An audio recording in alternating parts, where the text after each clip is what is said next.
Hello and welcome to this Power BI video. We are continuing our tutorial series, and in today's tutorial we are going to discuss one DAX function which is Dateadd. So we have this date table which is there from 2019 till 2020 31st, and let's try to add a Dateadd column here.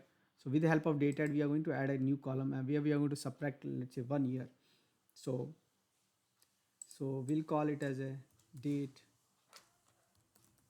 add, and here what we are going to do is in this one I take Dateadd, the date column, let's call it date,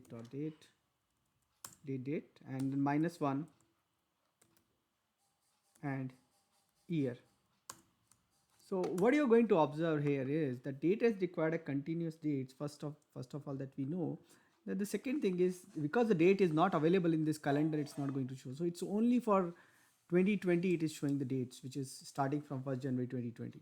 So it means date need to be available, and that's the reason why you are not able to use Dateadd uh, when there are non-continuous dates which are available. Like say if I say +1, so then you will see I will get data for 2019, but I'll not get anything for 2020.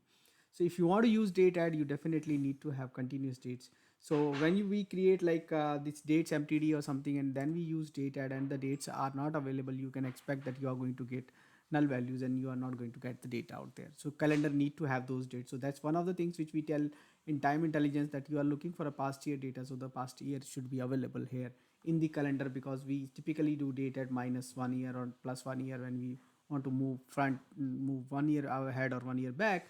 So you need to have that. Now if I make it, let's say, 1 month, then I will have a different kind of scenario. Let's say I say -1 month, I will get data in February. So -1 month. So if I do -1 month, and so you can see I don't have data in January, but I do have data in February.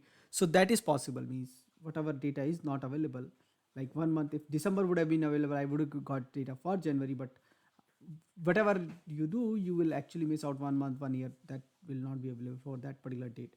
Now there is an alternate for this. So if you really want to get a date and you don't want to miss out whether it's available in calendar or not, so for that what we are going to use, can use date itself. Now how to use date, I'll tell you. So so we have a date already, and now we are going to create a new date from it. So we is going to say year, take the year from date table as a date of date, and then from this year we can subtract -1, and then we are going to take month again from date date, and then we are going to take day from date. Okay, so now in this case what has happened, that you are actually subtracting 1 year from the date year, and then you actually are creating a date by using the date component. So we have taken all three components of the dates and then now creating dates, so we are able to get a date out here. And this is the way basically you should prefer if you are trying to do that. But this do not require the continuous date, so it will work, but you need to be a bit careful what you are subtracting. Like one of experiment we have done, you can't make day as 0, while you are able to make month as 0, but you can't make day as 0. So like if it's 29th day and I subtract 29, Power BI does not give a result.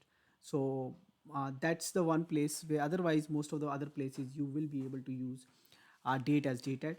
So go ahead and try these things out. Do let us know what else you wanted to know about these functions.